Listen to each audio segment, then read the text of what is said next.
Bloch liberation army ने पाकिस्तान सेना और आईएसआई के 182 लोगों को बंधक बनाकर रखा है। बलूचिस्तान के विद्रोही लोगों ने यह धमकी दी है कि अगर पाकिस्तान की सेना ने हम पर हमला किया तो हम लोग 182 सिनों को गोलियों से भून देंगे। अल्लाहू अकबर, अल्लाहू अकबर। जिन विद्रोहियों ने बंधक बनाया है उस ट्रेन का नाम जाफर एक्सप्रेस है। यह एक पैसेंजर ट्रेन है। यह पिछले अक्टूबर महीने से बहाल की गई थी। यह ट्रेन बलूचिस्तान के राजधानी कोयटा से 16,000 किलोमीटर दूरी तय करके पेशावर जा रही थी। कोयटा में पाकिस्तान की सेना और जो सैनिक तैनात थे अलग अलग बटालियन को पंजाब के प्रांत में पहुंचना था। 3 से 4 बोगी में पाकिस्तान की सेना 200 से ज़्यादा जवान बैठे हुए थे और पूरी ट्रेन में 500 से ज़्यादा यात्री सवार थे। इलाका बहुत ही पथरीला इलाका माना जाता है और यहाँ पर कुल 17 सुरंगें हैं, जिसकी वजह से ट्रेन की स्पीड कम हो जाती है और बलूचिस्तान के विद्रोही लड़ाकू ने इसी बात का पूरा फायदा उठा लिया। उन्होंने बोलान इलाके के पास पहले एक सुरंग में धमाका किया और इसके बाद ट्रेन पर गोलीबारी शुरू कर दिया। इस गोलीबारी में पाकिस्तान के 20 जवान मारे गए। बाद में विद्रोही लड़ाकू ने इस ट्रेन को अपने कब्जे में ले लिया। अभी भी यह ट्रेन बोलान के पास सुरंग में खड़ी है। पाकिस्तान के वायुसेना ने मदद के लिए अपने हेलीकॉप्टर इस इलाके में भेजे हैं। वो भी बंदूकों को अभी तक छुड़ा नहीं पाया। बलूचिस्तान लिबरेशन के आर्मी अध्यक्ष ने 3 बड़ी जानकारियां दी। मैं आम जनता को छोड़ दिया हूँ, जिसमें बच्चे और महिला शामिल थे। दूसरी बात, पाकिस्तान के इस ट्रेन पर निगरानी करने के लिए एक ड्रोन भेजा था जो बलूचिस्तान आर्मी ने मारकर गिरा दिया है। तीसरी बात, जिस ट्रेन को बंधक बनाया है वह एक एंटी एयरक्राफ्ट गन से लेस है जो लड़ाकू विमान को ट्रेन में बैठे बैठे ही निशाने बना सकती है। और अगर पाकिस्तान की सरकार ने और सेना ने हाईजैक के मामले में कोई हमला किया तो वह बंधक बनाए गए सभी लोगों को 182 पाकिस्तानी सैनिकों को वहीं पर मार देंगे। पाकिस्तान जैसा देश बलोच जैसे आर्मी को एक आतंकवादी संगठन मानता है, जबकि हमारा भारत इसे आतंकवादी संगठन नहीं मानता है। यह जो संगठन है 25 साल पहले वर्ष 2000 में बना था। वह खुद को क्रांतिकारी का समूह कहते हैं जो पाकिस्तान से आज़ादी के लिए जंग लड़ रहे हैं, ऐसा बलोच आर्मी का कहना है। हम लोग बलूचिस्तान के आज़ादी में लड़ने वाले क्रांतिकारी हैं, हम लोग आतंकवादी नहीं हैं।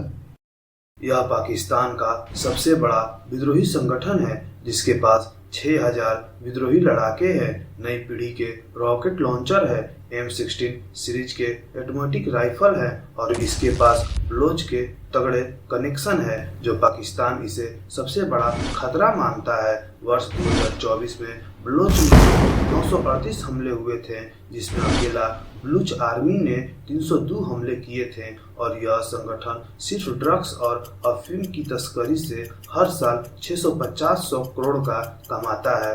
एक जमाने में पाकिस्तान आतंकवादी को ट्रेनिंग दिया करता था जो भारत में आकर आतंकवादी हमले किया करते थे। भारत के फ्लाइट को हाईजैक कर लिया करते थे। इनमें से ही एक हाईजैक का नाम कंधार हाईजैक था, जिसमें 1999 में पाकिस्तान के आतंकवादी ने इंडिया एयरलाइंस के IC-814 फ्लाइट को हाईजैक कर लिया था।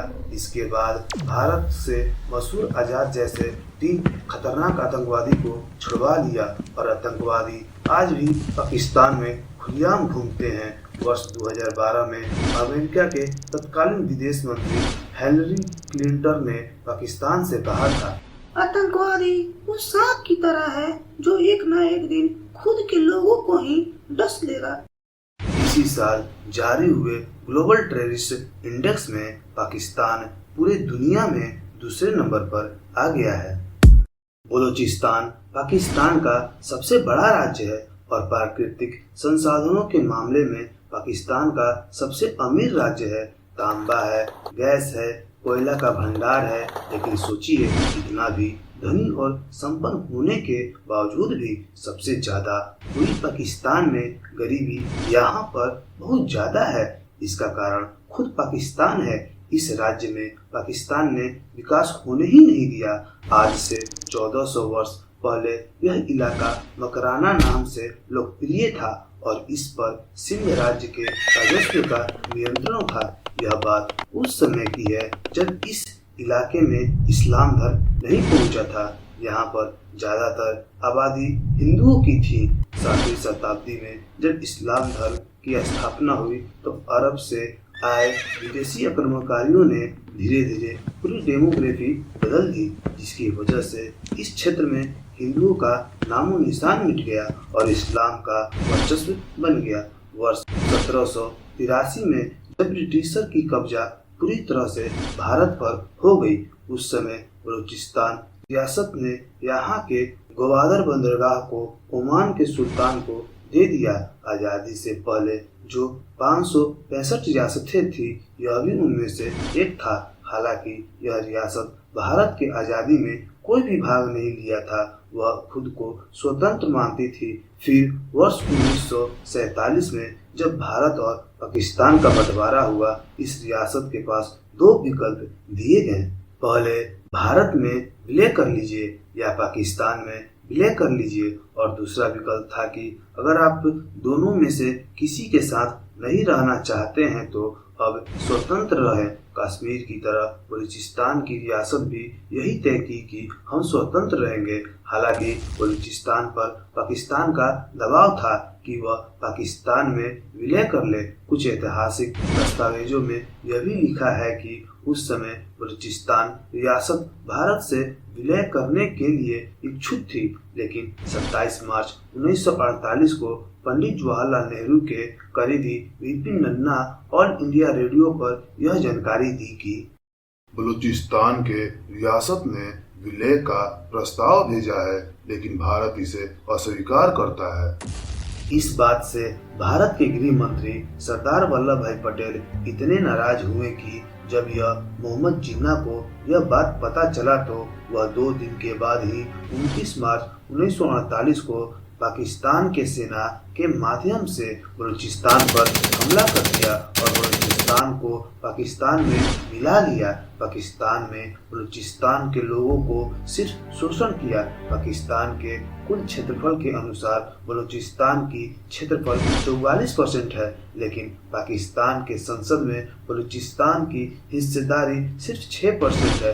बलूचिस्तान के 70% आबादी गरीबी रेखा से नीचे है, इसलिए बलूचिस्तान के लोग पाकिस्तान से कई दशकों से स्वतंत्र के लिए मांग कर रहे हैं। अमेरिका के थिंक टैंक ने अपनी रिपोर्ट में बताया, आने वाले समय में पाकिस्तान का बंटवारा भी हो सकता है, सिर्फ पंजाब प्रांत तक ही सीमित रह जाएगा।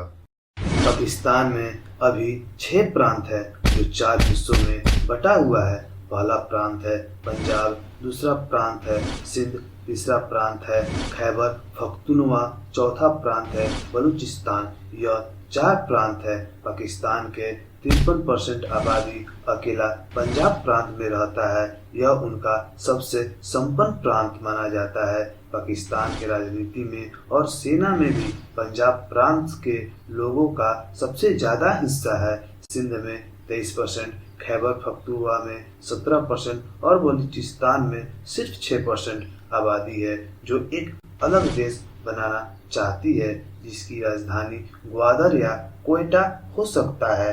सिंध प्रांत के वह हिस्सा है जिसमें सबसे ज्यादा अल्पसंख्यक रहते हैं। सिंध प्रांत में सिंध देश बनाने की भी बात चलती है, इसलिए एक दिन सिंध प्रांत भी पाकिस्तान से अलग हो सकता है। और आप जानते ही हैं कि पीओके भारत से चुराई गई है, जो एक न एक दिन भारत में विलय होगी। पिछले हफ्ते ही भारत के विदेश मंत्री जयशंकर जी ने कहा था, पीओके को भारत में मिलते ही कश्मीर का मामला शांत हो जाएगा।